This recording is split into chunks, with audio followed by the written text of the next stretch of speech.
Hai gorgeous, welcome to my place. Terima kasih sudah mengklik video ini. Nggak pakai lama, watch.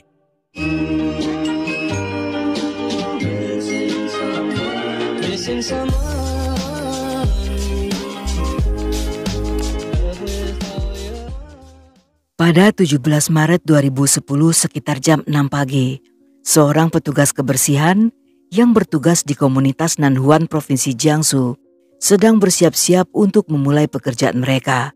Namun saat sang petugas menuju ke gedung yang ke-12, dia menemukan jasad seorang pria yang tertelungkup di tanah dengan tubuh dipenuhi cairan merah. Dengan berlari sang petugas yang ketakutan segera menghubungi kepolisian. Polisi yang tiba di TKP menemukan jika kepala korban dipukul dengan benda tumpul yang membuat tengkoraknya hancur. Selain dompet yang berada di kantong celana, polisi tidak menemukan barang-barang lainnya milik korban.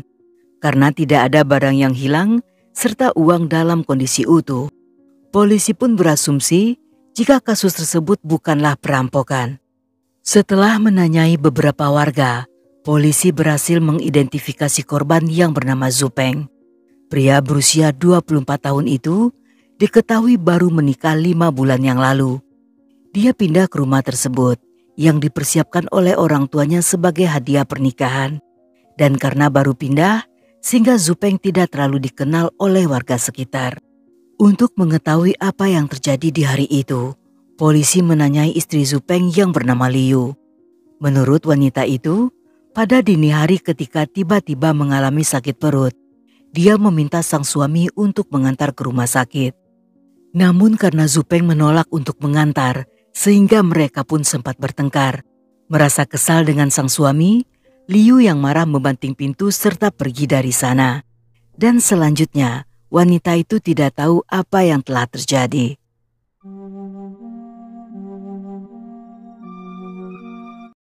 Sepanjang wawancara, polisi memperhatikan raut wajah wanita itu.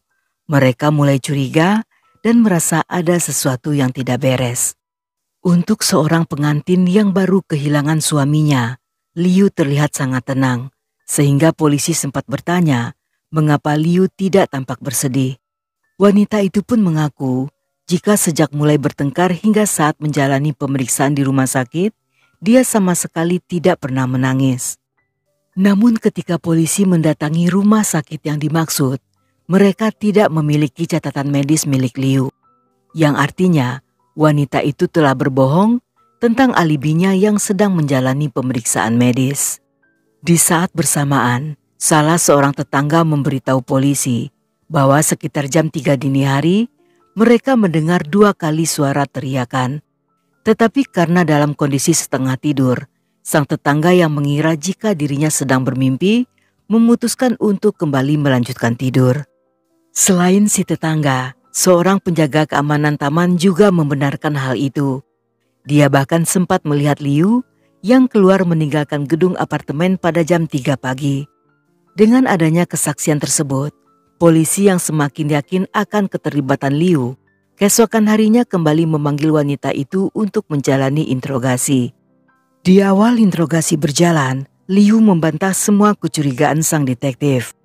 Namun setelah menjalani pemeriksaan panjang, pada akhirnya wanita itu pun mengaku jika yang membunuh Zupeng bukanlah dirinya, melainkan kekasihnya yang bernama Xiu. Karena Xiu berasal dari provinsi Liaoning, sehingga mereka menjalin hubungan LDR selama 5 tahun. Keduanya berhubungan melalui aplikasi chatting online, namun sejak Liu menikah, keduanya mulai jarang bertemu. Kali ini Xiu datang ke Jingjiang hanya untuk melenyapkan Zupeng dan setelahnya kembali pulang ke Dalian, yang menurut Liu, kemungkinan saat itu Xiu sedang berada di kereta menuju ke kotanya. Polisi yang ingin segera menyelesaikan kasus tersebut menghubungi pihak kereta api serta kepolisian Dalian, yang di hari yang sama mereka berhasil menangkap pria itu. Saat mendapat kabar jika Xiu telah ditahan, sang detektif yang masih melakukan interogasi menceritakan pada Liu sebuah rahasia yang terbongkar selama proses penangkapan. Yang sesaat setelahnya, Liu yang tidak pernah menangis setelah kehilangan suaminya, seketika meratap sedih dan jatuh pingsan.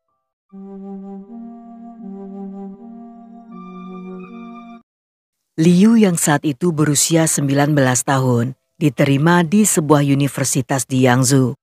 Karena dia seorang anak tunggal dari keluarga berada, sehingga orang tuanya memberikan support terbaik. Ketika masuk kuliah, orang tuanya bahkan membelikan sebuah laptop untuk keperluan belajar.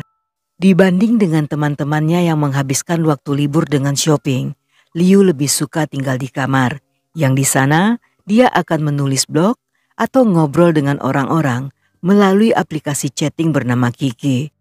Hingga satu waktu melalui aplikasi tersebut, dia berkenalan dengan seorang pengguna pria yang memakai nama online sebagai September. Dalam waktu singkat mereka menjadi akrab, yang beberapa waktu kemudian mereka berdua saling memberitahu nama asli masing-masing. September mengaku bernama Siu dan berusia beberapa tahun lebih tua. Setamat kuliah, dia kembali ke kampung halamannya di Dalian untuk bekerja di perusahaan pelayaran. Sejak saat itu, Siu rajin mengirimkan foto selfie yang diambil dalam berbagai pose. Melihat pemuda tampan di foto itu, jantung Liu berdebar kencang dan perlahan keduanya mulai menjalin hubungan romantis yang membuat Liu tergila-gila pada pria itu. Dia menganggap Siu berbeda dari pria-pria lain yang ditemuinya secara online. Karena alih-alih meminta foto polos atau menunjukkan burung imut berwarna pink, Siu lebih suka membicarakan tentang kehidupan, masa depan, dan kegiatan sehari-hari. Selain itu dia juga tampak sangat peduli dengan keseharian Liu dan sering bertanya apakah di hari itu Liu sedang bahagia atau apakah Liu sudah makan. Walaupun pertanyaan tersebut sudah basi dan terdengar kurang kerjaan, tetapi bagi sepasang merpati yang sedang dimabuk cinta, suara bersin pun akan terdengar indah. Bahkan pada satu waktu, ketika Siu sedang mengadakan meeting dan tidak bisa online, di sela-sela pertemuan tersebut, dia akan mengirim pesan yang mengingatkan jika di malam itu akan terjadi cuaca dingin dan mengingatkan agar Liu memakai jaket tebal untuk menghangatkan dirinya. Melihat sang kekasih yang sangat perhatian, membuat rasa cinta Liu semakin mendalam. Dia merasa bagaikan mendapat durian runtuh yang lengkap dengan batangnya. Di dalam hatinya, gadis itu tidak pernah mengira jika dewa akan mengirimkan seorang pria tampan yang mapan serta sangat manis untuk menemani kehidupannya. Untuk membuktikan jika dirinya nyata, sekali waktu Siu meminta cuti dari perusahaan untuk mengunjungi Liu. Tidak seperti mantan saya yang setiap datang hanya bermodalkan cinta, Siu justru datang dengan membawa banyak hadiah. Dan ketika mereka bertemu, Liu sangat takjub melihat sikap sang kekasih yang sangat sopan. Selain berpegangan tangan dan berciuman, pria itu tidak pernah melakukan hal yang lainnya. Menurutnya dia bersama Liu, tentunya atas dasar cinta dan bukan karena ingin melakukan happy ending gratis.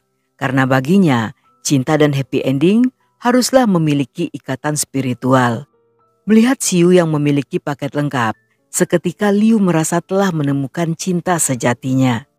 Selama beberapa tahun ke depan, keduanya sering liburan bersama keliling Cina. Selama itu pula mereka akan selalu bersama-sama, yang walaupun selalu berdua-duaan serta tidur seranjang, namun Siu sekalipun tidak pernah menyentuh gadis itu. Hal ini membuat Liu merasa tersanjung karena sang kekasih adalah pria baik yang menghormati kesucian para wanita.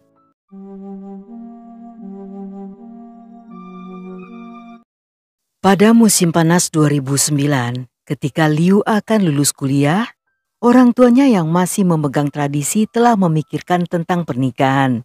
Karena saat itu Liu tidak pernah memberitahu tentang hubungannya dengan Siu, sehingga mereka tidak tahu bahwa sang putri telah memiliki pacar.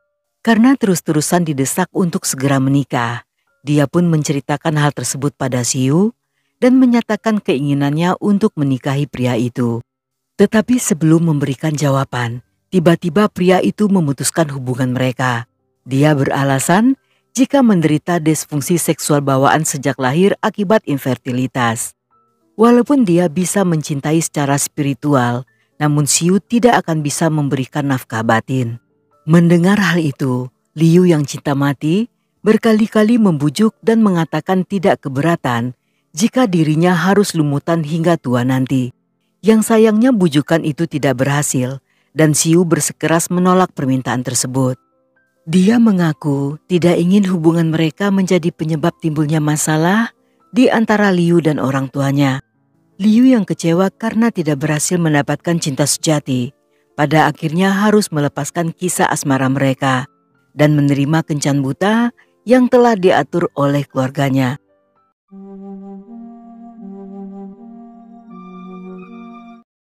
Setelah perpisahan mereka, tiba-tiba Siu mengirim pesan yang mengatakan jika tidak bisa menerima kenyataan bahwa hubungan mereka telah berakhir. Pria itu mengaku ingin bundir dengan meminum banyak obat, dan setelah kematiannya, Siu ingin menjadi bintang di langit yang akan melindungi Liu dari atas sana. Liu yang khawatir segera menghubungi polisi yang berhasil menyelamatkan pria itu serta membawanya ke rumah sakit untuk menjalani perawatan. Di mata gadis itu, seorang pria dewasa yang nekat ingin bundir karena putus cinta, pastinya adalah seseorang yang sangat mencintainya.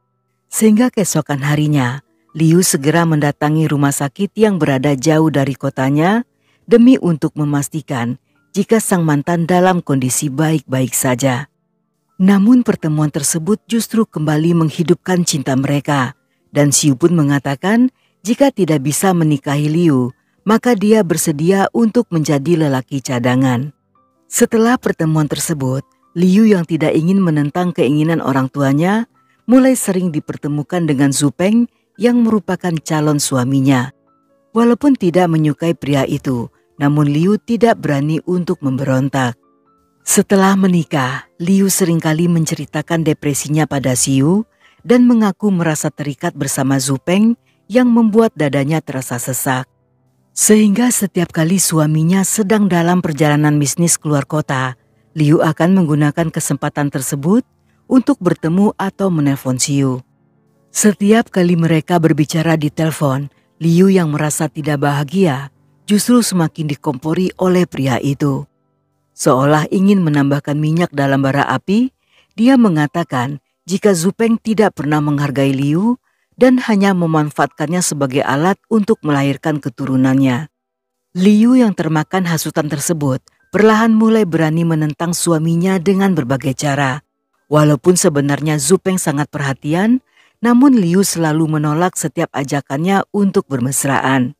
Melihat kehidupan sang putri yang mulai kacau, orang tuanya yang khawatir berusaha mencari bantuan psikolog yang hal ini justru membuatnya merasa terhina.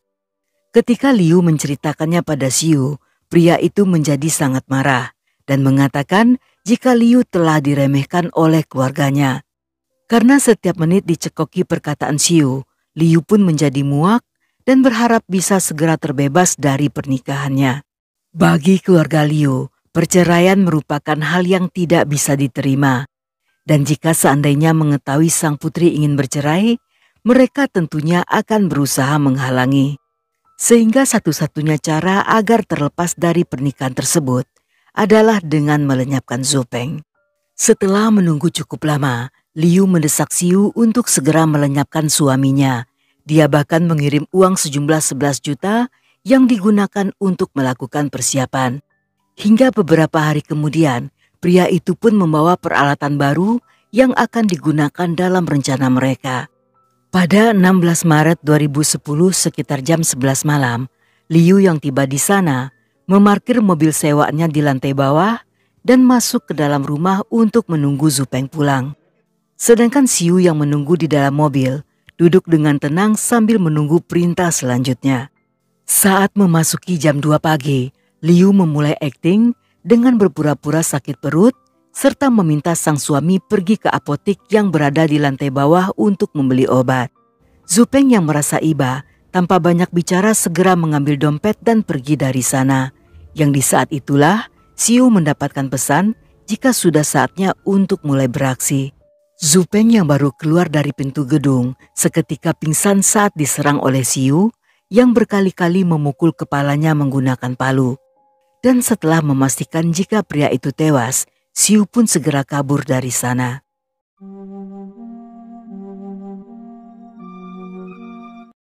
Saat penangkapan Siu di kereta, Para penumpang yang ada di sana dan polisi yang saat itu akan menggeledah tubuhnya tiba-tiba merasa kaget ketika Siu berteriak jika dirinya seorang wanita sehingga polisi tidak boleh menyentuhnya.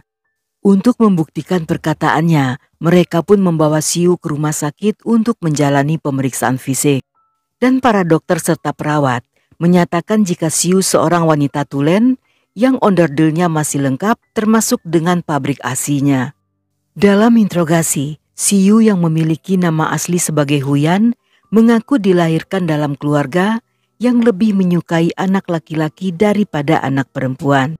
Yang karena hal inilah, keluarganya membesarkan serta mendandaninya seperti laki-laki tulen. Karena perlakuan tersebut, sehingga Siu seringkali lupa jika dirinya terlahir sebagai wanita. Dan di masa pertumbuhan, dia pun mulai menyukai wanita. Bahkan pada salah seorang teman, dia mengaku menyukai wanita yang lembut serta gemulai, yang ciri-ciri tersebut ada pada Liu. Ketika detektif memberitahu Liu bahwa kekasih gelapnya seorang pria jadi-jadian, seketika wanita itu merasa syok dan menangis histeris. Dalam ratapan panjang, Liu berkali-kali menyatakan penyesalan serta meminta maaf karena telah membunuh suaminya. Sepertinya Liu tidak pernah menyangka jika telah menukar otong asli dengan kerang rawa yang sama seperti miliknya. Dan hal ini pula menjelaskan mengapa selama ini Siu tidak pernah menyentuhnya dengan alasan menjaga kehormatan serta mengaku mengalami lemah syahwat. Berdasarkan pengakuan Liu, dia sama sekali tidak tahu jika Siu seorang wanita. Karena dari gaya, suara serta penampilan, Siu benar-benar tampak seperti seorang pria. Siu sendiri mengaku tidak pernah memberitahukan identitas aslinya karena menurutnya Liu juga tidak pernah bertanya. Ketika bibi Liu mendengar tentang kejadian ini, dia terlihat tidak percaya jika sang keponakan bisa sekejam itu. Terutama karena orang tua Zupeng memperlakukannya dengan sangat baik seperti putri mereka sendiri.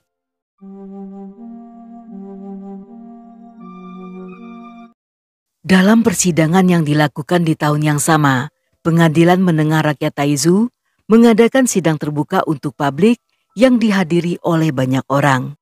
Dan seperti yang biasa terjadi, dalam kasus yang melibatkan asmara, kedua pelaku yang sebelumnya saling cinta membabi buta, di depan persidangan justru berubah menjadi musuh bebuyutan yang saling menjatuhkan. Mereka bahkan saling tuding sebagai orang yang pertama kali memberi ide untuk melakukan pembunuhan. Namun menurut pengadilan, keduanya sama-sama berperan penting yang memiliki tugas masing-masing. Liu sebagai otak kejahatan dan Siu sebagai eksekutor. Mereka sama-sama mendapatkan vonis hukuman mati, serta membayar kompensasi pada keluarga Zupeng sejumlah 930 juta. Tetapi karena Liu dianggap lebih kooperatif, wanita itu pun mendapatkan penangguhan eksekusi selama 2 tahun. Yang jika selama masa penangguhan tersebut dia bersikap baik, kemungkinan besar hukumannya akan diubah menjadi 18 tahun penjara. Sedangkan Siu diketahui telah menjalani eksekusi mati. Dan sampai di sini dulu cerita kita kali ini. Semoga kalian suka dengan ceritanya. Buat yang masih betah hingga akhir, thank you, love you, have a nice day, and then see ya.